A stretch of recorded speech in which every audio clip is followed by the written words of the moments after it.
enfin éclairer la lanterne des Sénégalais sur cette affaire, même si aussi aux dernières nouvelles, Sonko a dit qu'il ne répondrait pas à cette commission d'enquête parlementaire. Bon, je pense que c'est trop peu et c'est trop tard. Trop peu parce que cette affaire me paraît tellement sérieuse qu'elle mérite un traitement judiciaire réel, puisque chaque jour que Dieu fait, il y a de nouvelles révélations. Il y a beaucoup de contradictions également dans ce qui a été dit, et on voit qu'il y a des choses qui sont innommables dans cette affaire-là. Je pense que les Sénégalais ont quand même besoin d'être éclairés.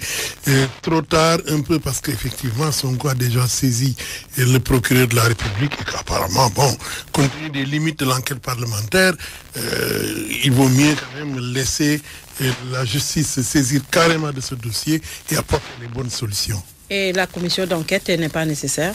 Non, il est toujours nécessaire. On aurait dû le faire dans le passé parce qu'il y a eu moult occasions de le faire. Il y a eu des scandales ou en tout cas des révélations extrêmement graves qui ont été faites dans beaucoup de domaines. Je ne les citerai pas. Pourquoi, à ce moment-là, la commission parlementaire ne s'est pas réveillée? C'est quand même une Assemblée nationale extrêmement bizarre. Pendant très longtemps, elle n'a jamais fait d'initiative parlementaire. Elle n'a même pas fait des propositions de loi. Ou en tout cas, si elle en a fait, c'est dans un cadre extrêmement limité. Elle s'est très peu impliquée dans ce qui a été fait jusqu'ici. Elle a voté quand même la loi sur le parrainage sans même permettre un débat. Et aujourd'hui, comme comme on ne sait pas, on ne sait de quelle manière elle se lève, cette assemblée, pour essayer de mettre en place une commission parlementaire, alors qu'elle avait l'occasion de le faire plusieurs fois. Moi, je pense que c'est c'est probablement une initiative qu'il faut saluer. Si c'est le départ d'une prise de conscience réelle du rôle de l'Assemblée nationale qui, en dehors du contrôle de l'action gouvernementale, s'implique effectivement, s'illustre par des initiatives parlementaires, mais aller comme ça au courant de l'actualité parce que Sonko semble un peu gêner cette majorité, ça c'est le contexte politique, et on se lève, comme ça on essaie de commanditer même s'il est député, on essaie de commanditer une initiative parlementaire.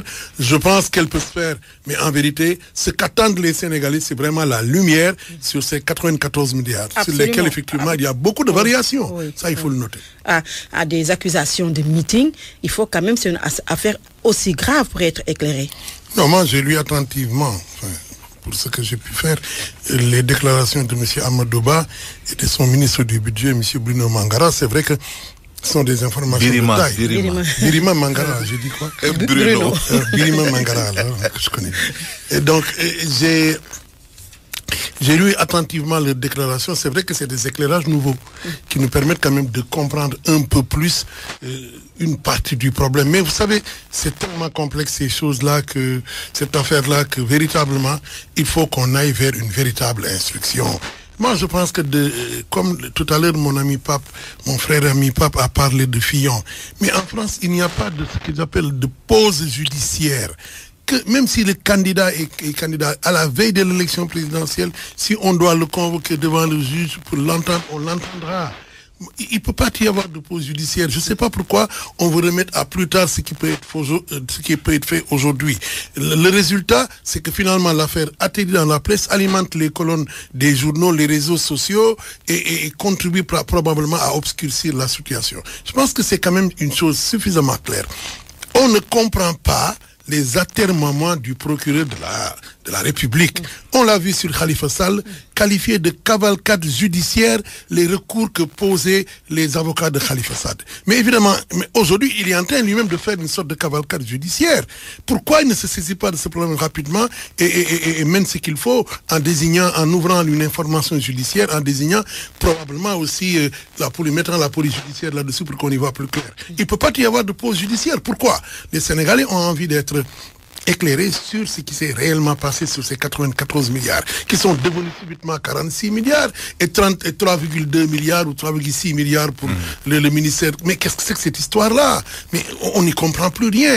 Je pense qu'il faut quand même aujourd'hui, moi la vertu tardive de l'Assemblée nationale m'inquiète aussi. Pourquoi? Depuis combien de temps on parle de cette affaire et personne ne se lève?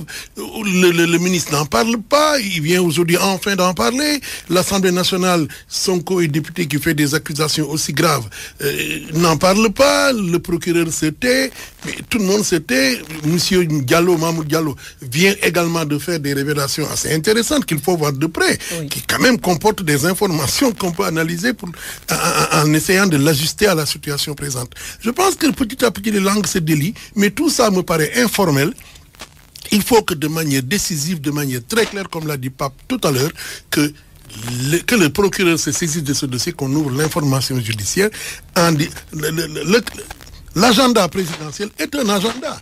Mais on ne peut pas accepter, quel qu'en soit aujourd'hui la taille, quelle que soit sa taille, quel que soit son poids démographique, de quelque origine qu'il peut venir, de quelque parti qu'il soit, que des escrocs arrivent à la tête de l'État. Je le dis, ce n'est pas normal. Absolument. Ceux qui sont capables aujourd'hui, coupables d'avoir été...